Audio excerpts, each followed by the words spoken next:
Kaya mga Inday kagtuto, nakapagpapahinga na rin po ako ng kaunti at patuloy naman po ako naglinis at nagpacking ng mga tindahan ko, nagre-repack po ako ng mga paninda dahil nga nawawala na rin po ang iba at nang-arrange po ako ng mga curls para kung may bumili ay maayos tingnan at makapagpipili po ng aking customer. Kaya mga Inday talaga kung isusundin ko lang po talaga ang pagbablog at pagbibideo.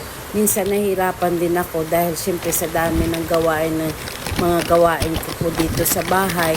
Kaya pagpasensyahan nyo lagi kung ano lang ang aking makukuha at pag-i-edit ng aking video. Kaya dyan bumili din po ako ng itlog dahil sa pangangailangan ng ating tindahan kapag ganitong panahong maulan, mabili pong itlog at tuyo. Dahil sa lakas ng ulan, dahil po dito sa province namin ay may bagyo po daw. Wala nga po mga klase ngayon ang mga estudyante, no, mga Inday kagtuto. Kaya mabili po ang mga itlog at tuyo, mga sardinas, bigas. Kaya nagpapasalamat din ako sa Diyos kahit papaano nakakapag-income tayo ng sapat ng po sa ating mga pangangailangan dahil nga maliit po yan dyan ang aking tindahan. Ayan po, na-arrange na po ng mabuti dyan dahil makalat po yan ang ref ko. Inayos ko na rin ang papatinda ng mga bilihin ko sa ref. Kaya tingnan nyo po, na-arrange po. Wow, ang ganda na, malinis ng tingnan at madali na siyang kunin. Hindi kagaya nung nakaraan at talagang gulong-gulo dahil sa panahon ko ay wala talagang nalinisan. Marami akong biniling tinapay na toasted. Kasi po, hindi po ito nasisira. Kasi kapag Huwebes lang po, Thursday lang po ito tinitinda sa palengke. Kaya kailangan maramihan po yung binibili namin. Yung isaktong pang 1 week po. Kasi mabili po ito sa atin. Kasi hindi po ito nasisira. Dahil nga na-toasted na po ito. Tapos nalagyan na rin ng mga sugar o butter o mga margarine. Kaya mabili po ito sa akin, mga Inday kagtuto.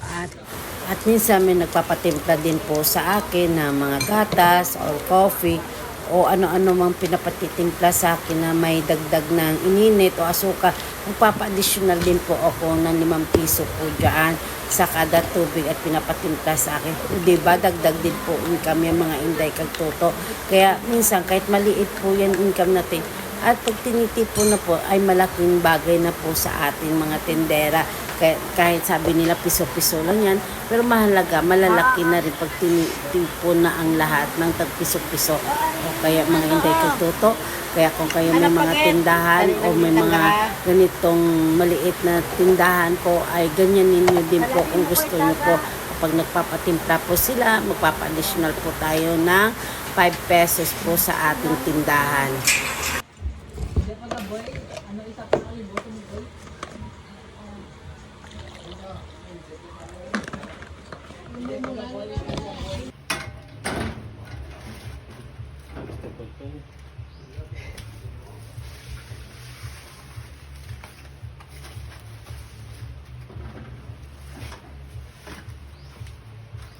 Ay, may-ari ka mali pa, Dalawi pa. Ay, wala. Patulog. Okay,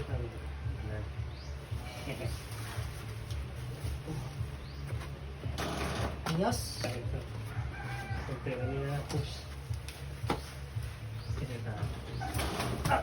Sige ta. Mapabra ko nilo Hindi ka nahirapan.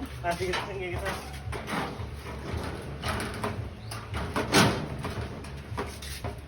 Bigas nila kasi parang buwan-buwan po sila kumukuha dito sila sa akin ng bigas, tapos binabayaran nila, tapos order na rin din po ako ng mga bigas sa Arosera po, tawag sa amin yung talagang stockan ng mga bigas. Doon po ako kumukuha ng bagong galing talaga, no?